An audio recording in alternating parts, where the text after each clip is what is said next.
Okay, we will. Good morning, everyone. We are going to start in a while, and the discussion for today would be the landscape of what is happening right now in terms of the understanding of, particularly from the standpoint view of the new age technologies, and particularly the focus would be on understanding few of the patent applications which I have retrieved. In the meantime, you can just review the website details which have been updated in last 24 hours, and we'll continue from there.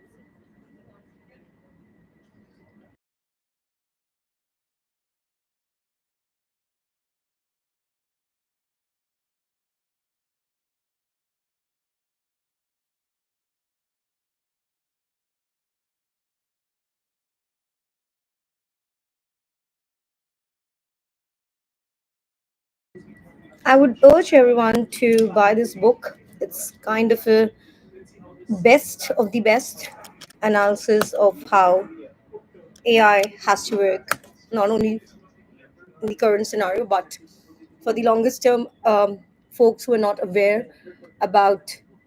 So there's in the online media, in these media houses, they're talking about the pre-AI era and this AI era, and I don't know what not. But the point of contention here is very simple. AI was always there because artificial intelligence and stuff, the all the basic framework algorithm was done by John McCarthy in the early years, and the only thing which was missing at that point of time was the data in sense, not the garbage data which we are seeing right now, but the data sets which holds no meaning altogether. So right now, since it's the intersection, okay, a part of the population in this world are still not onto web 1.0. A part of the population is supposed to be onto web 2.0. Handful of builders in the online world are part of this web 3.0, if that's the nomenclature folks want to understand with. But in the facet of patenting and stuff, uh, the building of web 5.0, web 6.0, I mean whatever webs you can think of as in the term of the portals that was already developed during the primitive years of 2007 to I would rather say 2012 perhaps. So the framework was already written at that point of time. And why I can say that, because I had written those patent applications, drafted it. Probably the drafting was for the Fortune 10 companies of the world in the telecommunication, in terms of MIMO, MIMO, and all those tech jargons, which I would rather say, rather than just going through the understanding framework of that. However, since I was drafting those application, and the only thing I did for perhaps, maybe if we go by this calendar, I would rather say hands-on 2007 till 2012. I mean, I've done nothing else. I've just researched, and AI was already there at that point of time. I had my own models. Then at that point of time also, and that was one reason why I was called upon by China government in the year 2018 and 19 20, I wanted to go, but then there was lockdown and other things. But the point of contention here is China has built that wall. India is still lacking to build that nomenclature because the framework of the online world, as far as India is concerned, the data sets and everything, the blame game always has been on the telcos, which is totally wrong. I mean, telcos cannot be blamed for the misuse of the Aadhaar numbers and whatnot, because at the first instance itself, Aadhaar number and everything, these are falsified data. Now, why I say so, it's falsified data as an input data, because for AI to work, I mean, I don't understand. There's so many companies globally, enterprises, stakeholders, operators who are talking about AI. The basic framework of AI is not there. I mean, if India is this Aadhaar number is like a security number as in US. So the point of contention here is these Aadhaar number are not mimicking the address details. Address, when I say the address details of the document of the property owner. Say, for example, somebody's owning a land, so that's a property data set. You cannot just change the numbers. You cannot just say that, C oblique something is C dash blah blah blah. So the basic nomenclature of understanding of the data set is totally, it's not even biased, it's wrong. So we have to go back to the year of 1989, perhaps we have to go back to the year of 1987, where these things were being being charted out or charted out in the best possible way.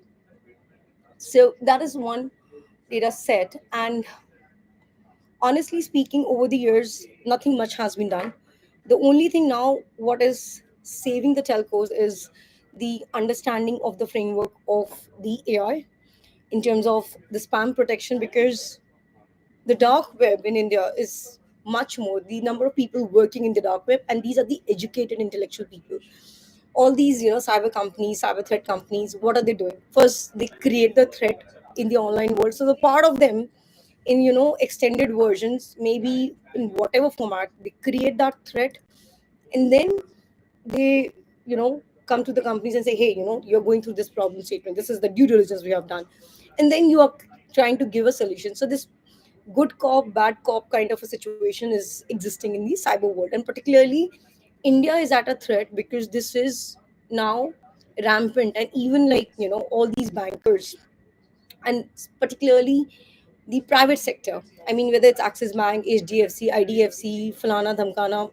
What I mean to say is all these bankers, they are first of all targeting the senior audience, the seniors of the country, because they know the children don't take much, much, I would rather say, much interest in the, daily stuff. And I don't know how this would be resolved. I mean, here there has to be intervention at the international level, because when we talk about, and we are talking about the working groups of, whether it's ITU, that is International Telecommunication Union, headquartered in Geneva, or whether we are talking about these Amazons and of the world, they're not reaching the pin codes. They are trying to reach their reach just like a neuronic kind of a pathway, but that reach is not benefiting the user. The user in most of the cases is purchasing something which they don't even need, just on the face of it. Giving 100% discount or 99% discount is not going to solve the problems. So the problem statement still remains the input data, how the input data should be collected. In very simple words, this input data collection should be rewarded to the user. I mean, the user has to provide the input data, and the user has to provide those consents, whether it's GDPR or it's without the GDPR. India has to allow the users to give the data, and the educated people can, at least the intellectual people, and there has to be selected number of individuals. If there are 1.4 billion people, why don't we just select the first top 100 people who are providing at least the input data they think they can provide? It's not that they will provide anything and everything. I mean, if you ask me today, I'm going to provide the data I feel I'm comfortable sharing about my data sets. So we have to select individuals and then restart everything. This is right now a bogus layout in terms of the AI. There's so many colleges who are talking about AI, they're talking about technology, they're talking about Web 2.0. All these colleges, the private colleges, are coming up with the courses, and this is nothing but a bogus way of minting fiat currency, which is not going to give knowledge to the user, perhaps. So, what we need to do is to go to the data sets again and look into it. I'll be making other videos in a while. I think this data set is more than enough right now just to um, think upon how to look forward, because telcos have nothing to do with this. Telcos have been bleeding for the longest time. The infrastructure, there's so much of infra, and there's so much of employment which is generated just by the telcos. I mean, if I have to pick up two industries in India, which is actually providing employment to the masses of 1.4 billion people, one is the telcos, and the second is the pharma sector. That is the pharmaceutical sector, and we will go through that in a while. Perhaps I have to just clear the emails and a couple of things which needs to be taken care of right now. Thank you for watching another video. Have a great day ahead.